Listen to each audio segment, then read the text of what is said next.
Hi everyone, welcome back to my channel. So for today, we're doing the 4th episode of the 2020 recipe challenge, and I'll be doing pierogi.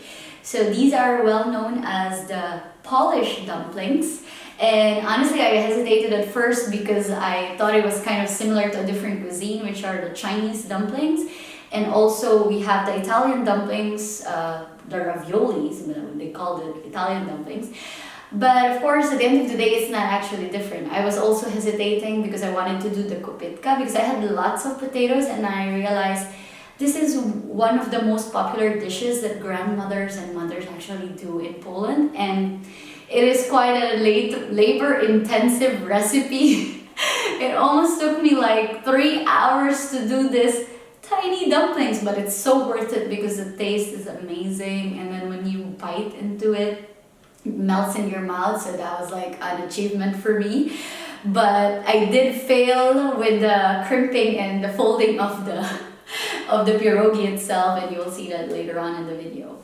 So pierogi is actually can have fillings of savory and of course sweet as well. And for this episode, I just did like savory one. I did the traditional filling of the ruskie, pierogi ruskie, which is made out of potatoes, onions, and the traditional cheese, which I cannot find in Geneva, so I substituted it with a quark that is high fat somehow.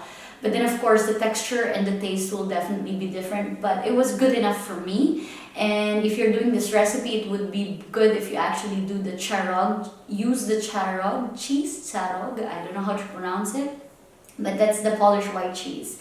And I also wanted to do the sauerkraut mushroom pierogi, but I'm not a fan of sauerkraut, so what I did was make my own like mushroom ruskie by just adding the potato itself with the mushroom and onions, and it turned out really good, and I love the taste. And with this recipe, I also did the traditional way of cooking it, which is by just boiling it, and then after I also fried it to see what the difference is, the taste. Of course, the frying is not healthy, but it tastes so much better. So what are we waiting for? I'm gonna show you how I actually suffered and survived and succeeded in doing this recipe pierogi.